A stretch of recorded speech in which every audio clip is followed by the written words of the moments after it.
Многие в детстве катаются на палках, представляя ее конем, драконом или единорогом. У кого на что хватит фантазии. Однако пару лет назад это перестало быть простой детской игрой.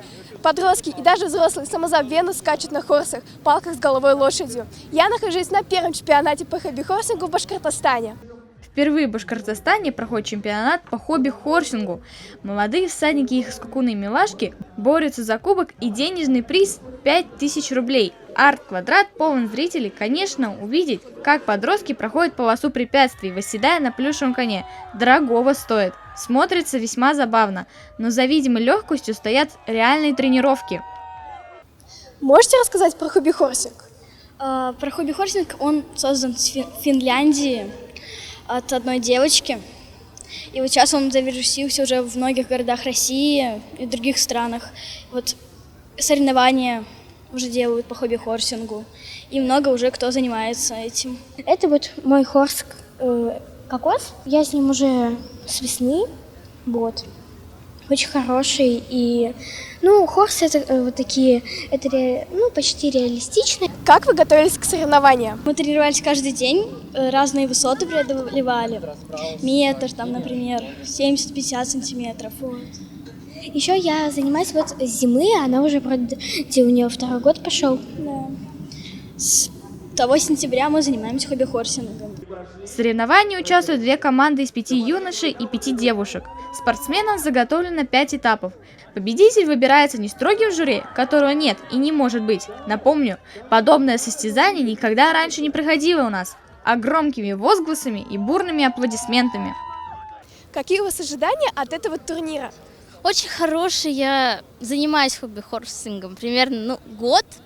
Сшила лошадку сама, собственноручно. Я считаю то, что здесь будет много людей. Я предварительно готовилась, и я постараюсь выиграть.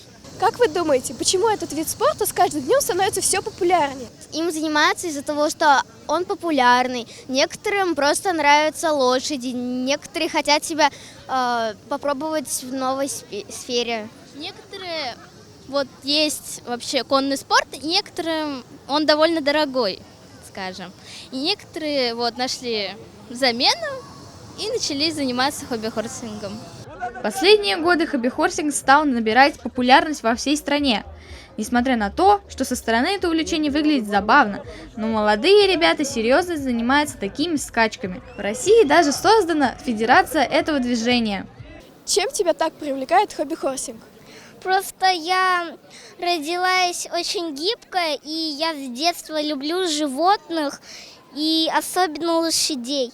Но мы не можем позволить коня, и я давно знаю хобби-хорсинги, и хотела очень сильно.